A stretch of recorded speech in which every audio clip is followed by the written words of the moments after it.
सेठ साहब वरी दुख जी ॻाल्हि आहे किरोड़नि लखनि जा मसला ऐं केस था हल कयूं न चांह न पाणी न बीड़ियां तव्हांजे मुलाज़िम आख़िर विया काॾे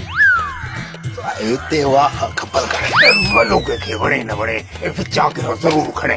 असांखे चांह कोन थी मिले तूं विचा किराया खणंदे भलू कीअं आयो हुई ढगो पेरो पेरा मुंहिंजो मतिलबु आहे त पंध आयो भलू छो आयो हुई तो बि नथो सही त मां वापसि थो वञा बाक़ी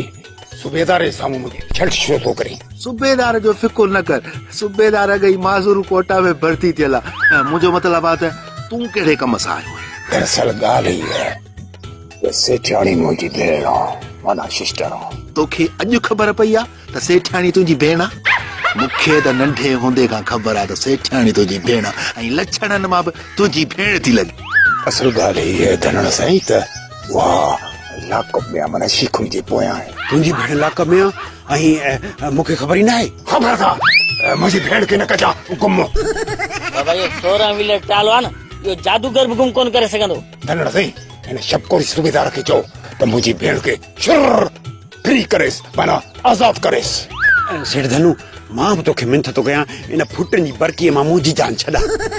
सॼो थाणो खाई विया थाणे जूं सिरूं खाई विया जरे घटि सिपाही बि खाए पई पर असां रोके वरितुसि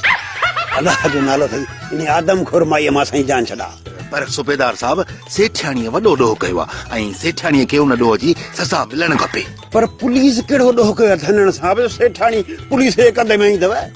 ठीकु आहे सूबेदार भली सेठाणीअ खे आज़ादु कर अलाह साईं नियत ॾींदुसि जीअं सेठ साहिब तव्हांजी मर्ज़ी पर तव्हां पाण इंसाफ़ कयो न असां किरोड़नि लखनि जा केस था हल कयूं न चांह न पाणी आहे न बीड़ी आहे न सिगरेट आहे न